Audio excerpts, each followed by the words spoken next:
Hey guys, this is Josh. I'm just going to show you how to create an intro in Cinema 4D.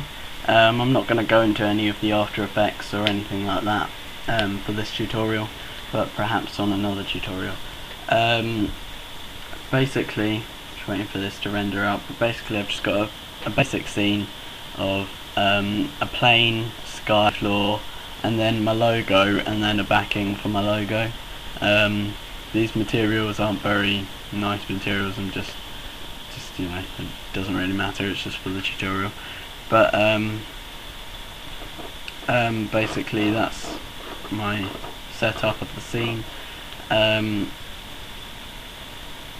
And before we start, you want to change your frames to about 200, and then go on your things you want to animate, move around.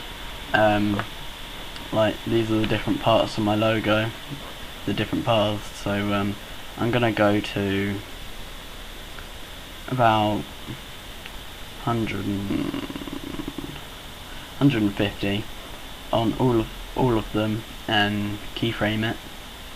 Make sure you don't move anything, because this is what it's going to end up as. And as you can see, it's sort of smack bang on the side of the backing, so it fits, because you don't really want it loose, because it just won't look as good. And okay, so basically let's start with this one.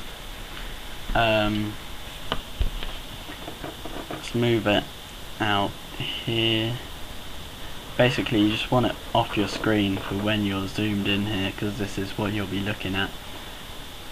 And then if we keyframe it, I didn't want it to move back there, but do it again. Set it to frame 0 over here, and you just want it off where your camera is. So and then press keyframe, and then if we play that, yeah, that's pretty boring, but we can make it look a bit nicer later on. Now do the same for your cue. Just get it off the go stop playing, go to keyframe 0, and we just want it off the screen again, and keyframe that. Now when we play, we'll see that they're just both they both, you know, pretty simple really. You can see what they're doing, slotting onto there. And we want to make it a bit more exciting, add a bit more rotation, so move them to about here when they're quite obviously on your camera, so you can see them doing things. And I'm gonna click on the first one, and I'm gonna find what keyframe we're at. I'm gonna move this to here, so I like rounded numbers. It's just easier to remember. Okay, so 120, I'm gonna perhaps move it up a bit, and then add some rotation.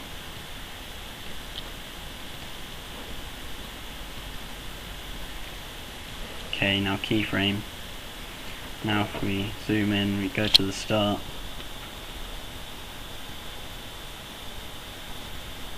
This is a bit more exciting. You can add more keyframes and make it rotate a bit more, but you know, it's just wasting your time watching this tutorial if I just carry on doing the same stuff. Really, it's not teaching you anything new, so I'll get on with the next part of it, and I won't bother to change the cue at all. It's not really any point. Okay, so now we're gonna make a camera. We go, oh dear, can't remember where to get a camera. Oh, going crazy. Oh yeah, sorry. Right, go to this arrows with the light, and then we go camera, and then go camera, scene camera, camera. so now we're in the view of the camera. So now what we want to do is move off to a place where I'm just going to make the plane a bit bigger because we want to make it seem like it's never ending.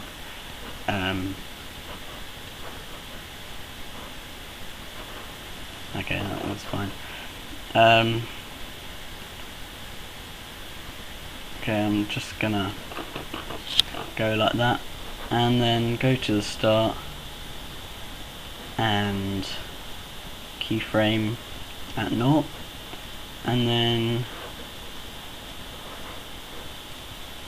find where you want it to end up. I'm gonna probably have it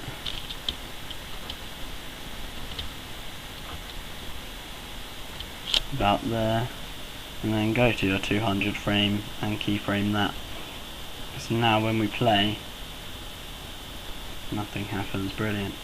No, that's not good. When we play, we should be in the view of the camera.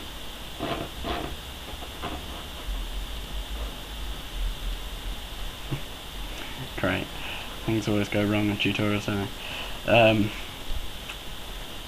Yep, we're watching the view of camera. Okay, well, basically when you render it out, your camera should follow. Unless I didn't actually keyframe it. Oh, what am I doing? I was keyframing the plane, sorry about that. I'm just gonna re-keyframe my camera. So, I'm just gonna rotate that over here, go to keyframe 0, and then go to frame 200. Zoom out so I can see what I'm doing. Okay, and then you want to find how you want the intro to end up like. So I'm probably gonna have it like that. That's good. Okay, now keyframe that. Now when we play, everything comes into action. Okay, that's pretty bland. Bland again, voice cracked there. That's pretty bland, and you can add more keyframes in. Say if I move up here, go to keyframe 40 or 45, keyframe that. So now when we play, oh no, we want to go to the start. But you know, be inventive. You can do what you like. You can I'm going to delete that keyframe actually. It's not good. So when we play,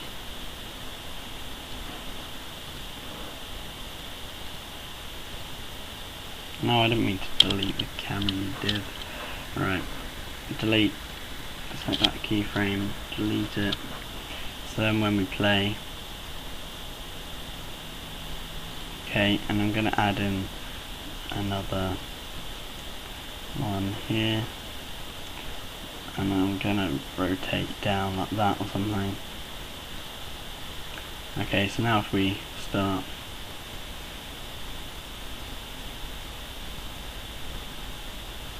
and once that's rendered out, you know, you won't see all the grey spaces and everything like that, because we go to render settings, but go to effect, you want global illumination and ambient occlusion, although they're not there for me because I've already got them up there. Go to general, full render, save, select where you want to save it, and save it as a QuickTime movie, ignore everything else. Anti-aliasing, I've got it on best, although I'm warning you now, it does take a long time to render, ages, and that's it for this tutorial really. To render it out, just hold that button down and go render to picture viewer, although I'm not going to do that because it'll take ages. Okay, and that's it. If you want any tutorials doing, just message me and I'll see what I can do.